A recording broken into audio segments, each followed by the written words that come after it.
أهلا بيكم في حلقة جديدة من برنامجكم سنتر هاف. في مباراة مليئة بالأحداث التكتيكية والغير تكتيكية، يفوز الأهلي على الزمالك في سوبر المغتربين.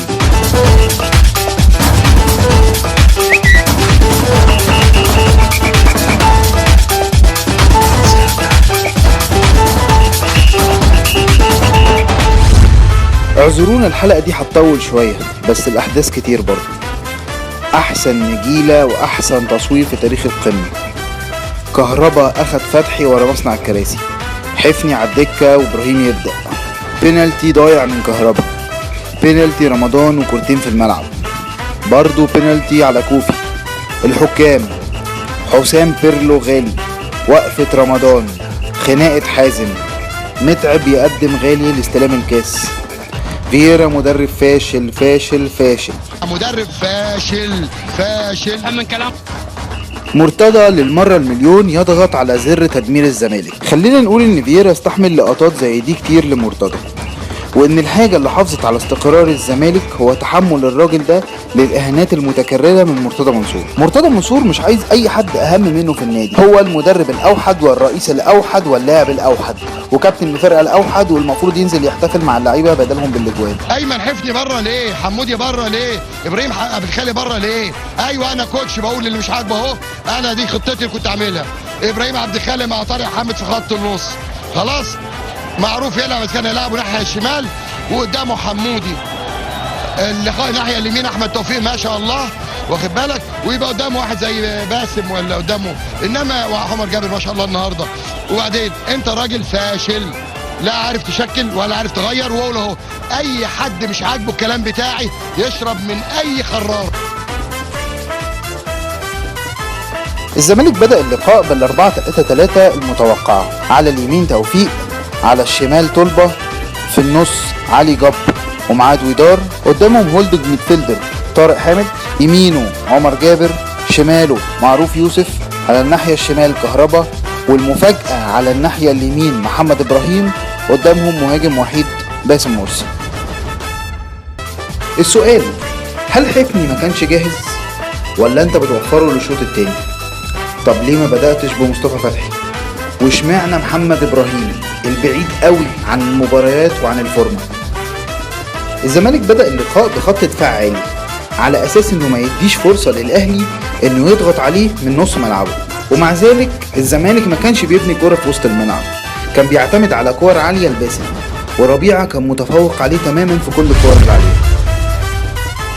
في الناحية الشمال كهربا سريع وحريف وقوي بدنيا وعارف يتعامل مع غشامة فتحي. لو كهربا هو مفتاح لعب الزمالك، فرجل المباراة من الزمالك هو عمر جابر، مش عشان جاب جون وصنع التاني، لكن علشان التكملة الهجومية اللي كان بيعملها. عمر حرفيا كان حلقة الربط ما بين وسط الملعب والهجوم. استمرار لمسلسل كهربا وفتحي ورا مصنع الكراسي، كهربا جاله بينالتي وأصر يشوطه، ومش محتاج أقول إن البينالتي لما ضاع هي دي نقطة التحول بتاعة الماتش. دي مش أول مرة كهربا يعمل فيها الحركة دي، ولو كانت عاقب لما عملها قبل كده ما كانش الزمالك وصل للموقف ده.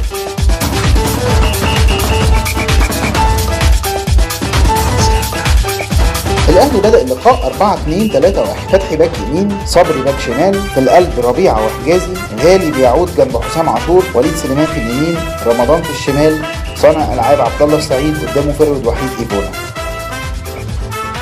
الأهلي استفاد بالنصيحة اللي بتقول إن أي فريق هيضغط على الزمالك من بدري هيقضي على 70% من خطوطه.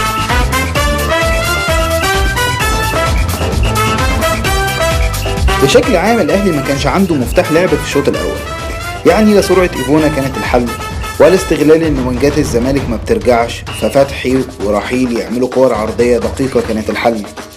بالمناسبة هنا أنا مش فاكر إمتى آخر مرة فتحي عمل كرة عرضية ومطلعتش أوت في الناحية التانية. الحل كان في تمريرات حسام غالي من نص الملعب، وعلى فكرة احنا هنفرد مساحة لحسام غالي بس قدام شوية، لكن في الشوط الأول معروف كان قافل على غالي زوايا التمريرات البينية.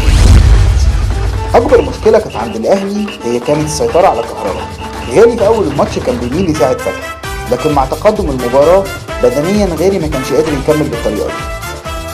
نقطة التحول بالنسبة للأهلي هو البينالتي اللي اتحسب له في الشوط الأول، وعلى فكرة انا رأيي ان كل البلانتيات اللي اتحسبت واللي ما اتحسبتش كلها صح.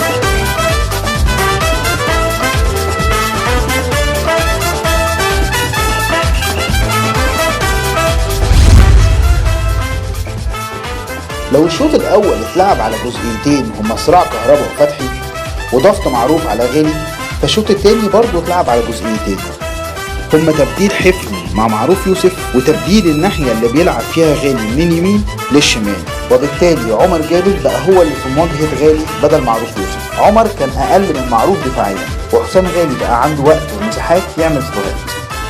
نتكلم بقى عن حسام غالي. عايزك تبص اللعيبة بتبصله باحترام ازاي وازاي وهو خسران كان بياكل النجيلة. من الناحية الفنية غالي هو قائد الاهلي في الوسط. حسام غالي مستقبلا ممكن يبقى لاعب زي بيرلو، قدامه 2 أو 3 لسه كمان في الكورة. حسام غالي هو الكابيتانو.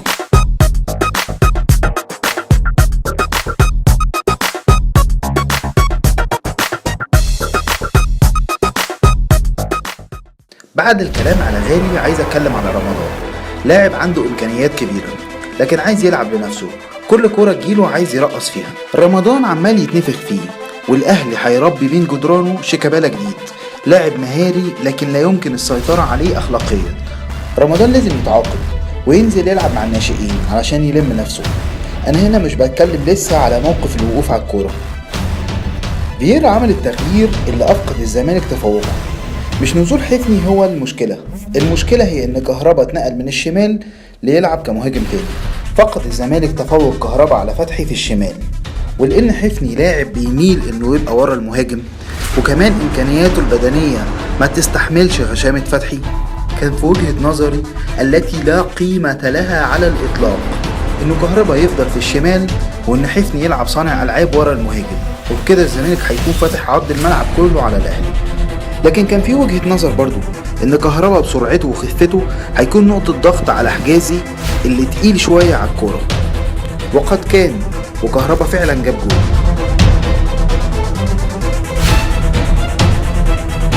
جول الاهلي الثالث كان متوج لفترة طويلة من الضغط. وعلى فكرة رمضان لما شاف جون انطوي بيسخن لعب عدل. لاعبين الاهلي والزمالك بقالهم فترة من الهبل الطفولي المتواصل، ومفيش لعيبة في العالم بيعملوا الهبالة دي. وقفة رمضان على الكورة قانونية، لكن هو عارف انه هيستفز لعيبة الزمالك، ولاعيبة الزمالك كبروا الموضوع وحولوا له عقدة.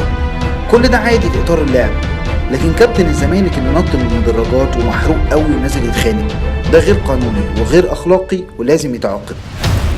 وهنا لازم نحيي الناس المحترمة اللي في الازمة دي، اولهم باسم مرسي. حسين السيد المفروض انه نازل يهدي طلبه، لكن الحقيقة انه نازل يتمنظر. واحسن حاجة عملها زيزو انه طلع رمضان وانه هيخصم منه مبلغ. انا متفاهم ان انت كاهلاوي مقصود انك بتغيظ الزمالك، بس هل ده يتفق مع مجموعة المبادئ اللي انت طول النهار بتتكلم عنها؟ ولكن برضو انت كزملكاوي مالكش الحق تعترض على حاجة طالما الحاجة دي في اطار القانون. الاطار الحاكم للاعبين في الملعب هو قانون اللعبة اللي ما بيمنعش رمضان انه يقف على الكورة، لكن روح القانون ده اللي بتقول ممنوع الاستهزاء بالمنافس بتمنع رمضان انه يقف اصلا على الكورة.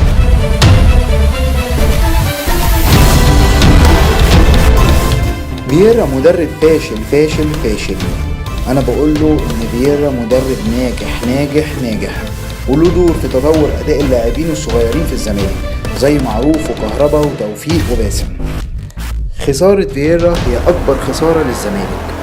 اخيرا بشكر عماد متعب على الموقف الراقي، ومبروك للاهلي سوبر.